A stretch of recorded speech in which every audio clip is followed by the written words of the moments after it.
আমি না একটা চাপা স্বভাবের মানুষ। সাথে একটু সেনসিটিভও। মানে কেন যেন সবকিছু নিজের মধ্যেই রাখতে চাই, নিজের মধ্যেই রাখি। কোনো কিছু কারো সাথে শেয়ার করতে ভালো লাগে না। ভালো লাগা, খারাপ লাগা সবকিছু নিজের মধ্যেই রাখি। যাই হোক, সেদিন ছিল আমাদের ব্রাজিলের 2nd ম্যাচ। আমরা সবাই মিলে একসাথে খেলা দেখে একবারে সকালে নাস্তা-টাস্তা করে একবারে ঘুম দিয়েছিলাম।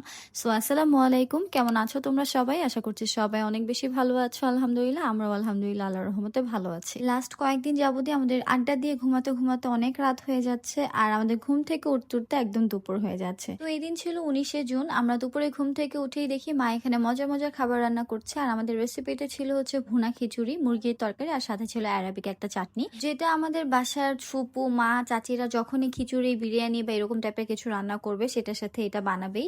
তো যাই হোক, এই দিন হচ্ছে আমরা সবাই মিলে একসাথে লাঞ্চ করতে বসছিলাম। আর এখানে আয়াতকে যখন আমি খেতে ডাকছি তখন ও বলছে যে না, আমি খিচুড়ি খাবো না। তো ওইদিকে আবার হচ্ছে ওর মা স্যারের কাছে পড়তেছিল, মানে আমার ছোট বোন জয়নব।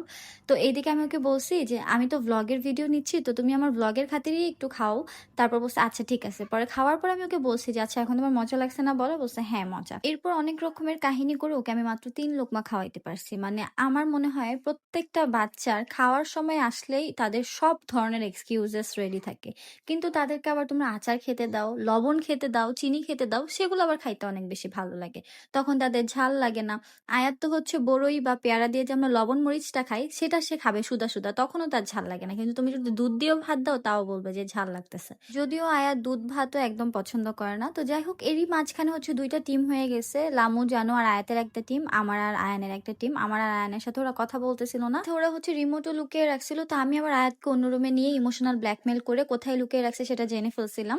তারপর আবার লামিয়া আর জনব ওর সাথে রাগ করছিল, তাই ওরা হচ্ছে এই যে সরি মা দিয়ে দুজনই ওদের 2 মার কাছে মাফ চাইছে।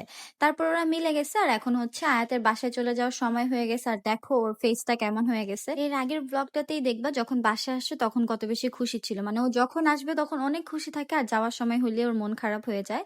তো এখানে হচ্ছে ওর মা ওকে মাথা বেঁধে দিতেছিল। আর এর মাঝখানে আবার আমি ওর ভিডিও করতেছিলাম দেখে আমার ক্যামেরার মধ্যে হাত দিয়ে বলছিল ইমাম আমি এখন ভিডিও করবা না, আমার ভালো লাগতেছে না। তো যাই হোক, এরপর আয়াতকে বিদায় দিয়ে এখানে হচ্ছে আমি শাওয়ার করে নিয়েছিলাম। আর এর মাঝখানে হচ্ছে আয়ান আমাদের সবার জন্য ফুচকা নিয়ে আসছিল। এটা কিন্তু ওই আমাদেরকে ট্রিট দিয়েছে।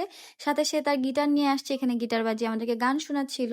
এরপর আমরা একসাথে ডিনার করলাম। এরপর আয়ানের দাদু তো আয়ানকে হচ্ছে আম কেটে দিয়েছে, এরপর আমটাম খাইলাম। এরপর হচ্ছে শুরু হয়ে যায় আমাদের ব্রাজিলের ম্যাচ। আর এর মাঝখানে আমরা একটু ঘুমিয়েছিলাম। মেবি আয়ান আর জয়নব ঘুমিয়েছিল। হ্যাঁ, আমি আর লামিয়া সজাগ ছিলাম। মেবি মনে নেই আমার কেন যেন আছে। যাই হোক, আর প্রতিটা ম্যাচ শুরু হওয়ার আগেই টেনশন আর ভয়ে বিপি লো হয়ে যায় মনে হয়।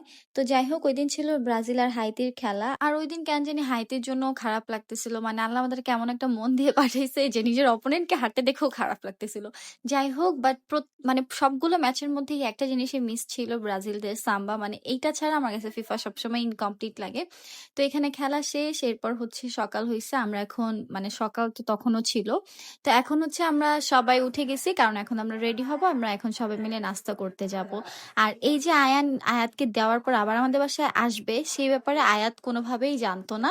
আর আমরা যে রাত জেগে খেলা দেখছি আর এখন যে আমরা নাস্তা খাইতে যাইতেছি, এইটা আয়াত কোনোভাবেই জানে না। এটা স্টিল ও জানে না। ও যদি ব্লগটা দেখে আর কোনোভাবে এখন জানতে পারে তাহলে আমাদের অবস্থা একদম খারাপ হয়ে যাবে। অলরেডি আয়াত আর আয়ান আমাদের বাসায় আছে, ওরা ওই রুমে সবাই মিলে একসাথে গল্প করতেছে, আমি অন্য রুমে বসে বসে ভয়েস দিচ্ছি। যাই হোক, আমরা নাস্তা করতে চলে গিয়েছিলাম এক রাতে। আর আয়ান বলেছিল যে তুমি আর লামিয়া মামি মিলে আমাদেরকে নাস্তা করাবা, বাট আমি ভাবছি যে থাক, লামিয়া তো ছোট মানুষ, আমি করাবো। বাট আয়ান আর জয়নব মিলে কোনোভাবেই লামিয়াকে ছাড় দেয় না। ওরা হচ্ছে বের হয়ে এরপর হচ্ছে লামিয়া ওদেরকে আইসক্রিম আর চা খাওয়াইছিল। আর আমি যেহেতু আইসক্রিম খাবো না, আইসক্রিম খাই না, তো এর জন্য হচ্ছে আমার জন্য চিপস নিয়েছিল।